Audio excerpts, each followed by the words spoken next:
तो मैं तुम्हारे चेहरों के नकाब नोचूंगा। समझ आ गई है ना मैं क्या कह रहा हूँ। अब अगर आइंदा किसी सहाबी के घर में घुस के तुमने उस पर तशद्दुद किया, हम बताएंगे कि तुम्हें तुम्हारी बीवी ने गोली क्यों मारी। अब एक करेला ऊपर से नीम चढ़ा। अब हुआ ये है कि एक तरफ हमला किया गया है, हमले के बाद 3 दिन गुजरने के बावजूद पुलिस ने कोई कार्रवाई नहीं की, और दूसरी तरफ वज़ीर इत्तलात साहब जो है वो BBC को कह रहे हैं जनाब कि इस तरह के हमले तो होते रहते हैं। तो अब हमें जो है ना एक लाउड मैसेज देने की ज़रूरत है। हम जिन इदारों में काम करते हैं उन इदारों को चारों तरफ से घेरा डालकर इतना मजबूर कर दिया गया है कि वो हमें अपने साथियों की नौकरियों का वास्ता दे के कहते हैं कि यार ये बात ना करें, ये कर लें, ये ना करें, ये ना करें। तो हम अपने साथी जो हैं उनकी नौकरियों की खातिर थोड़ी एहतियात का मुजाहरा करते हैं, लेकिन ऐसा लगता है कि ये अब स्ट्रेंथ बन गई है दुश्मन की, जो हमारी आज़ादी सहाफ़त का दुश्मन है।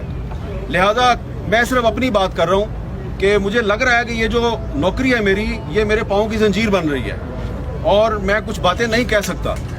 लिहाजा आज के दिन से मैं आहिस्ता आहिस्ता कुछ बातें कहनी शुरू करूँगा, और जिसने मुझे नौकरी से निकलवाना है वो नौकरी से निकलवा दे, क्योंकि नौकरी से निकालेगा तो मुझे आज़ादी मिलेगी।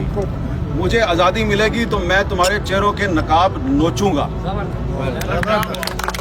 ये आपको शायद लग रहा हो कि मुझे तुम गुस्सा चढ़ा हुआ है, मुझे कोई गुस्सा नहीं चढ़ा हुआ। गुस्सा इसलिए नहीं चढ़ा हुआ कि ये जो नौजवान मेरे साथ खड़ा है, पहले आपने इसको मारा, इसके घर में घुस के मारा, और फिर आपने एक दूसरे को टेलीफोन कॉलें की और पर्सनल मीटिंग्स में कहा हमने घर में घुस के मारा। तो अगर तुम इतने बहादुर हो तो घर में घुस के मारते हो जिसमें उसकी मदद के लिए सिवाय उसके तोते के और कोई भी नहीं था, तो इतने मर्द के बच्चे हो, इतने बहादुर हो, तो सीना तान के कहो ना हाँ जी मैं इसके घर में घुसा हूं। लेकिन तुम इतने बुज़दिल हो, इतने बेगैरत हो कि तुम ये तो नहीं मान रहे कि मैं इनके घर में घुसा था, तुम कहते हो ओहो नहीं कोई लड़की का भाई था जिसने मारा है। तो क्योंकि एक बहुत बेगैरत और बुज़दिल दुश्मन से वास्ता पड़ा है, तो इसलिए वो समझता है कि मेरा पता नहीं चलेगा, मैं नामालूम हूँ। तुम कोई नामालूम नहीं हो, तुम्हारा पता है मैं तुम कौन हो। जो भाई था वो इसका भी भाई नहीं, लड़की के भाई का नहीं पता मुझे, लड़की की माँ का पता है, उसका नाम जनरल रानी है। लड़की की माँ का नाम है जनरल रानी, जिसका डायरेक्ट ताल्लुक होता है chief of the army staff के साथ।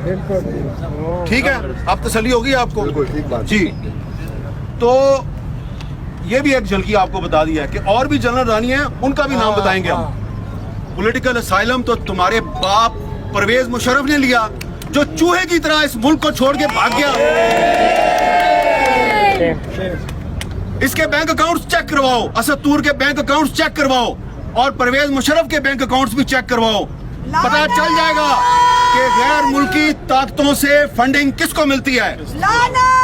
तुमने इससे नारा लगवाया इजराइल मुर्दाबाद, इसलिए कि तुम्हारी दाढ़ी में तिनका है, तुम चोर हो।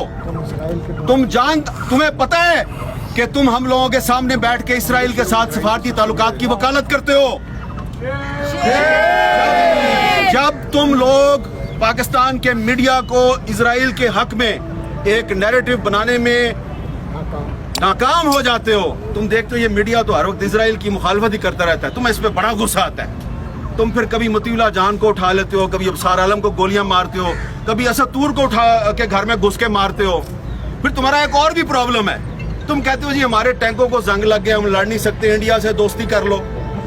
और मीडिया पे शिकवा होता है, मीडिया वाले हो तुम, हम इंडिया से दोस्ती करना चाहते हैं, तुम हमारे साथ ताउन नहीं करते, तो तुम मीडिया को फेंटी लगाते हो।